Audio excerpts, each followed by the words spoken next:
તો ડભોઈમાં ચૂંટણી પહેલા ધારાસભ્ય શૈલેષભાઈ મહેતાનું જાહેર કાર્યક્રમમાં નિવેદન સામે આવ્યું છે। સ્થાનિક સ્વરાજ્ય ચૂંટણી જાહેર થતા ડભોઈમાં રાજકીય ગરમાવો વધી ગયો છે। ધારાસભ્ય શૈલેષભાઈ મહેતાએ જાહેર લોક ડાયરામાં આપેલા નિવેદનથી ચર્ચા તેજ થઈ છે। જેને જય શ્રી રામ બોલવામાં તકલીફ હોય તેનું જય શ્રી રામ કરી નાખજો નિવેદન સામે રાજકારણમાં ગરમાવો જોવા મળી રહ્યો છે। जय श्री राम जोड़े संकળાયેલા તમામ ઉમેદવારો સારી રીતે જીતે એવો આશીર્વાદ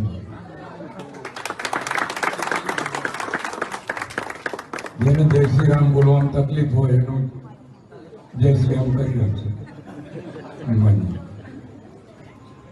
આજે વધારે નથી કહેતો પણ એમની પાસે આશીર્વાદ લેવા આવ્યો હતો। છેલ્લા 3 વર્ષથી રાત્રે 12 વાગે આરતી કરવાનું આમંત્રણ મળતું। આજે મને કહેવામાં આવ્યું કે ત્રીજી વર્ષ છે, ખરાબ લાગે એટલે આવવું પડે।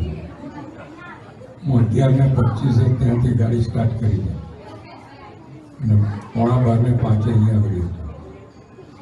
એટલે હનુમાનજી એમની સ્પીડે મને અહીંયા આવી।